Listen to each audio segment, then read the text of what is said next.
Fala, meu povo, tudo bem com vocês? Mais uma semana, vamos nessa então para o tema? Os desafios enfrentados pelos autistas no processo de inclusão nas escolas brasileiras, ok? Não é uma redação qualquer sobre inclusão, é uma redação sobre inclusão dos autistas nas escolas do Brasil. E é uma redação na qual você vai ter que apresentar pelo menos 2 desafios dessa comunidade tão especial para ser acolhida, para ser incluída nas escolas do Brasil. Desafio é aquilo que se impõe como barreira, é aquilo que se impõe como entrave. Desafio é algo que precisa ser superado. Então, nesse seu texto, você precisa apresentar de forma explícita no seu D1 um desafio que os autistas enfrentam quando chegam às escolas do Brasil. E lá no seu D2, outro desafio que a comunidade autista também enfrenta quando chega às escolas do Brasil, ok? E quais seriam alguns desses desafios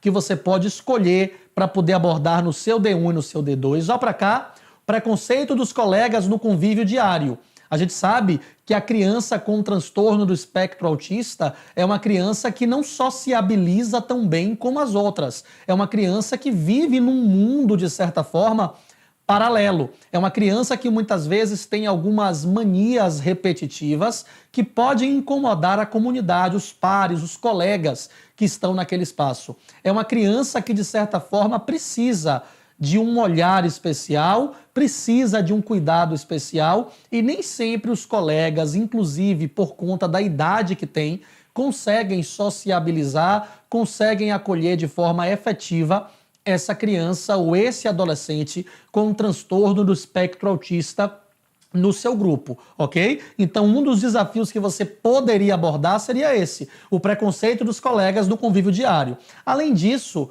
o professor, o corpo docente, muitas vezes, não está preparado para acolher uma criança com alguma especificidade, neste caso, uma criança autista, não é? Numa turma com 30, com 35 alunos, ter uma criança que demanda de um cuidado especial, ter uma criança que exige uma atenção especial, como o autista exige, é bastante complicado. Então, muitas vezes, a estrutura em que esse professor está inserido, muitas vezes a formação deficitária que ele teve, porque as discussões acerca da inclusão do autista são bem recentes na comunidade escolar, então professores mais antigos sequer discutiram isso na sua formação acadêmica, isso pode vir no seu texto como um desafio a ser superado.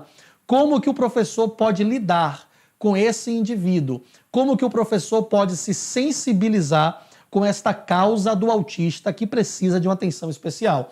A dificuldade de comunicação com as pessoas seria uma outra barreira, um outro desafio que o autista precisa vencer na comunidade escolar. A sensibilidade ao barulho, o autista, quem convive, quem já teve contato com uma criança autista, o autista ele é extremamente sensível ao barulho, não é? E o espaço escolar, nós sabemos que é um espaço extremamente ruidoso, principalmente em horários de relaxamento, como o recreio, por exemplo. Então, essa dificuldade em viver, em se relacionar num espaço barulhento, acaba, de certa forma, se impondo como uma barreira, como um desafio, como um entrave para o desenvolvimento da inclusão do autista nas escolas brasileiras, ok? E, por fim, a dificuldade de abstração no processo de aprendizagem. A gente vai ficando mais velho, não é? Vai chegando no ensino fundamental 2, 7º ano, 8º ano, começam umas abstrações que o autista certamente não consegue acompanhar,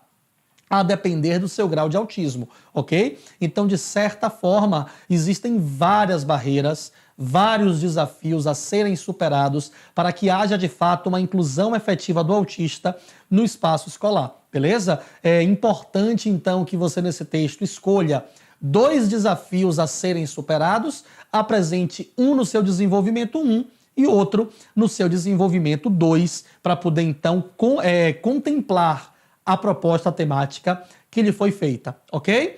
Essa daqui é Berenice Piana, ok? Ela é mãe de um adolescente autista e ela dá nome à lei de inclusão, à lei do reconhecimento do autismo como um transtorno que requer uma atenção especial no processo educativo, nas escolas do Brasil. A lei Berenice Piana, ou a Lei 12.764, ela só foi aprovada em 2012. Então, de certa forma, é uma lei recente. É uma lei que, de repente, não contempla, por exemplo, as discussões que eu tive na faculdade de letras para me formar professor, já que eu entrei na faculdade em 2006 e saí em 2010, quando essa lei não havia sido aprovada assim.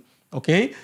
Então seria uma discussão bastante atual. Eu não fui formado, por exemplo, para ter contato com uma criança especial, uma criança com autismo na sala de aula. Eu não tenho, por exemplo, todo o traquejo necessário para lidar com esse indivíduo, ok? Então seria uma discussão muito forte para você trazer nesse seu texto, ok? Olha para cá. A primeira pessoa a conseguir aprovação de uma lei por meio de uma iniciativa popular no Brasil é uma mulher chamada Berenice Piana, mãe de um menino autista. Sua busca por inclusão para o seu filho deu origem à Lei 12.764 de 2012, que definiu o transtorno do espectro autista, que seria o TEA, como uma deficiência e ampliou para as pessoas com autismo todos os direitos estabelecidos para as pessoas com deficiência no país. Então, até 2012, o indivíduo com autismo não era encarado um indivíduo com uma deficiência, ok? E por conta disso, então, não havia, por exemplo, um atendimento especial para ele, uma condição de prioridade em atendimentos, por exemplo, em bancos, como hoje existe. Ok?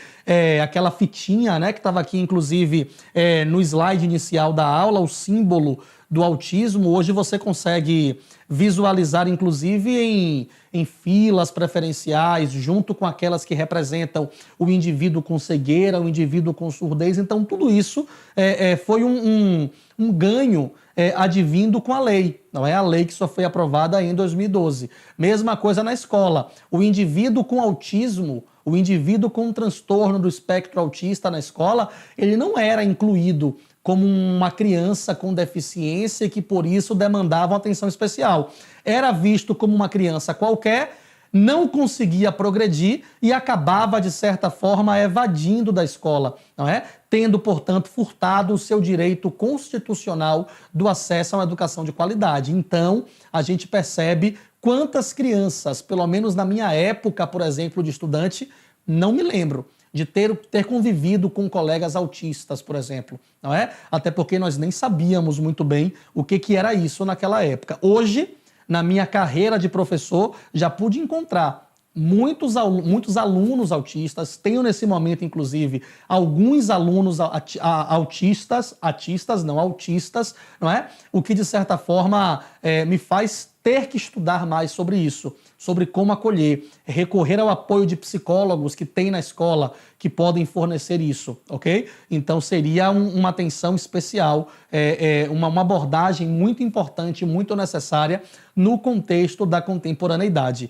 Vocês conhecem Bourdieu, filósofo francês, e aí dentre as várias teorias de Bourdieu tem uma de que gosto muito, que é essa em que ele fala, em que ele defende que aquilo que foi criado para se tornar instrumento de democracia direta não deve ser convertido em mecanismo de opressão simbólica. Olha que interessante. Naquele contexto de violência simbólica que ele desenha para a gente, não é? Ele diz isso. Aquilo que foi constituído, aquilo que foi construído para ser um espaço, para ser um instrumento de democracia direta, não pode, em hipótese alguma, ser transformada num espaço que segrega as pessoas, ser transformado num instrumento que serve para atingir simbolicamente outra pessoa. As escolas, muitas vezes, se tornam espaços antidemocráticos, quando não acolhem de forma efetiva o autista com suas especificidades. Então, esse pensamento de Bourdieu você pode trazer para o seu texto. Faz de conta que no seu desenvolvimento 1, você vai traçar a ideia de que a estrutura das escolas brasileiras não é própria para o acolhimento de autistas, ok? Então vamos lá. No seu desenvolvimento 1, você vai desenhar isso, não é? Vamos lá. Nesse contexto, é válido pontuar que um dos desafios que mais assola a comunidade autista no Brasil seria a má estrutura escolar em que eles são inseridos. Ponto. Isso porque as escolas brasileiras costumam agrupar numa mesma sala de aula uma quantidade excessiva de crianças que promovem uma distração do professor para aquele indivíduo autista que necessita de um cuidado especial. Nessa perspectiva, percebe-se que a escola, espaço em que deveria imperar a democracia, se torna um instrumento de opressão simbólica ao indivíduo com TEA, ratificando os ideais de Pierre Bourdieu. Enfim, você estabelece muito bem essa relação no seu texto para poder evidenciar, então, que a estrutura das escolas hoje se impõe, na verdade, como um desafio para a inclusão dos autistas no Brasil, ok? Historicamente também, você se lembra, você sabe, você estudou que a cidade de Esparta, a cidade grega de Esparta, altamente militarista, fazia o quê com as crianças que nasciam com alguma deficiência física, principalmente? Essas crianças, elas eram jogadas de um precipício, elas eram lançadas em um abismo porque não serviriam para poder viver naquela sociedade militarista. Ela nasceu com defeito, como diziam na época. Ela, portanto, precisava ser sacrificada. Hoje, nós não temos mais esses abismos físicos para poder lançar crianças com deficiência. Mas muitas escolas brasileiras acabam se tornando abismos sociais, quando não acolhem de forma efetiva as crianças com TEA, e por aí você desenvolve a ideia. Você pode simbolicamente relacionar os abismos físicos, os precipícios, os penhascos, de onde crianças eram lançadas na Grécia Antiga, em Esparta, com as escolas que muitas vezes hoje lançam as crianças com autismo em um espaço de abismo social, e aí você, muito criativamente, desenvolve a sua ideia para estabelecer, então, uma boa ponte, uma boa relação.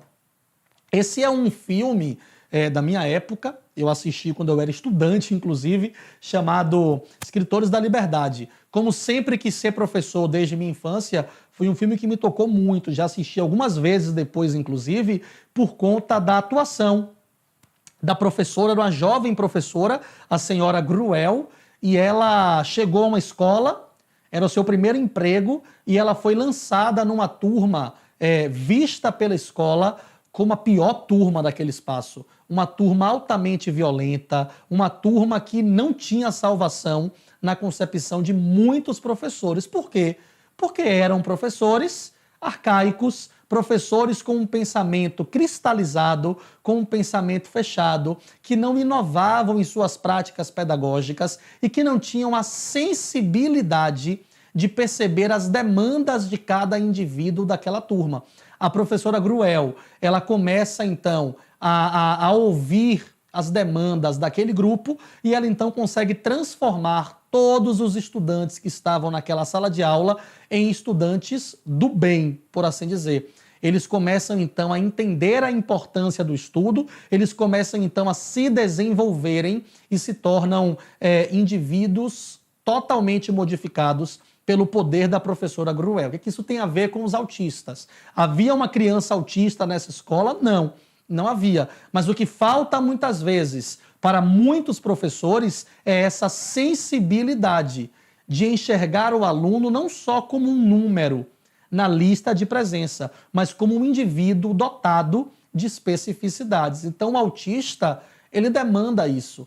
São muitos os professores que deveriam, assim como a senhora Gruel, em Escritores da Liberdade, ter um contato mais próximo com os estudantes, sobretudo aqueles que portam alguma necessidade especial, como os autistas, que precisam de um cuidado maior, que precisam de uma atenção maior, que só vão ter a sua vida transformada com esse olhar específico, com esse olhar cuidadoso que os professores ainda precisam lançar. Claro que muitos não têm essa sensibilidade, porque não querem ter, porque não acham que é seu papel, o que é um grande absurdo, porque eu não sou professor apenas para te instrumentalizar de técnicas de redação, pelo menos eu não me acho assim.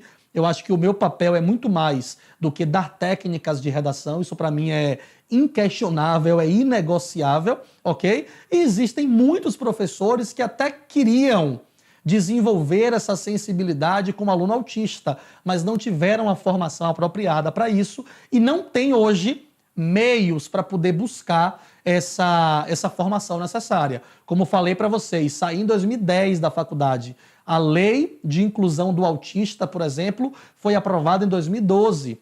É isso?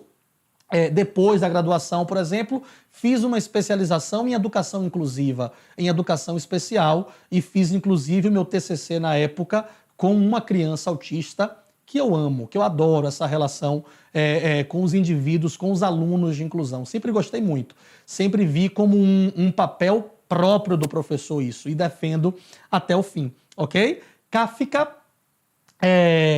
pensador em língua alemã, ok? Ele é tcheco, na verdade, ele, portanto, escreve em língua alemã. Ele fala pra gente que a solidariedade é o sentimento que melhor expressa o respeito pela dignidade humana. Então eu posso, de repente, trazer o pensamento de Franz Kafka naquele contexto de que um dos desafios enfrentados pelo aluno autista seria o acolhimento dos colegas, não é? Então, são poucos os colegas, de certa forma, a depender da idade, inclusive, não se assuste, quanto mais novos, quanto mais crianças, o acolhimento é mais sincero, é mais legal e é mais efetivo, enfim, são algumas crianças ainda não desenvolveram essa sensibilidade de ser solidário à dor do outro, de ser solidário à especificidade do outro, não é? É importante, então, que as escolas desenvolvam, de certa forma, essa inclusão plena por meio da solidariedade aflorada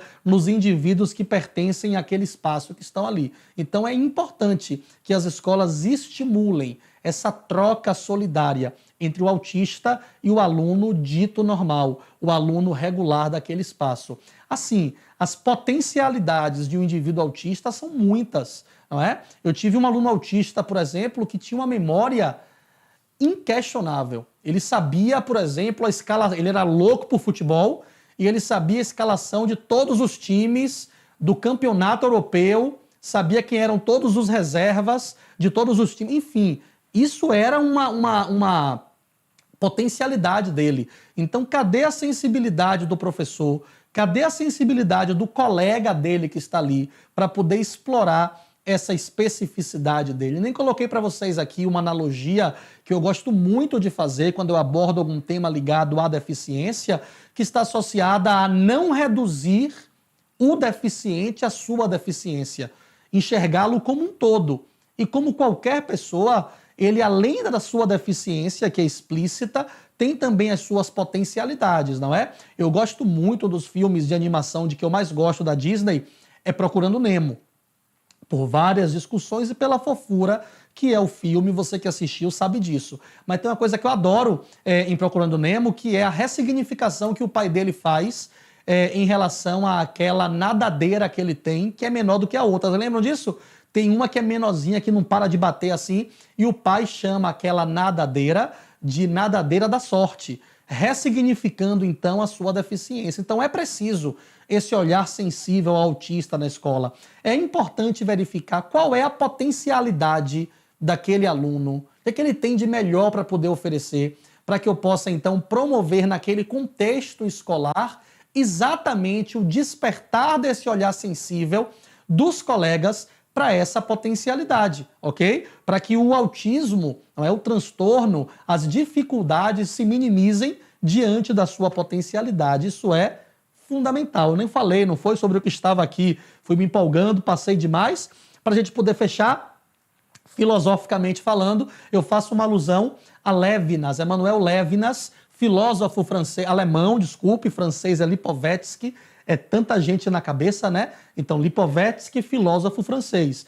Emmanuel Levinas, filósofo alemão, que desenvolve para a gente o conceito de ética da alteridade, beleza? Ele defende que é preciso desenvolver na sociedade contemporânea a ética da alteridade. E o que é essa ética da alteridade? Por meio dela, cada indivíduo pertencente a uma comunidade tem responsabilidade diante do bem-estar do outro. Então é isso. É preciso desenvolver nas escolas brasileiras essa ética da alteridade, esse senso do cuidado com o outro. E esse outro é um outro muito especial, é o aluno autista, é a criança, é o adolescente portador, né, do espectro autista, e ele precisa então do transtorno do espectro autista, e ele precisa então de toda uma atenção especial, de todo um respeito às suas limitações e de todo um destaque das suas potencialidades, para que se sinta então plenamente pertencente àquele espaço. Beleza? Então pensem com carinho nesse tema, vejam o que vocês mais podem extrapolar do que eu falei aqui, buscar outras referências sobre o assunto, sobre a área, para que façam então uma redação com uma argumentação consistente, pautada em repertórios extremamente produtivos, beleza? Forte abraço, nos vemos semana que vem com mais um tema. Tchau, tchau.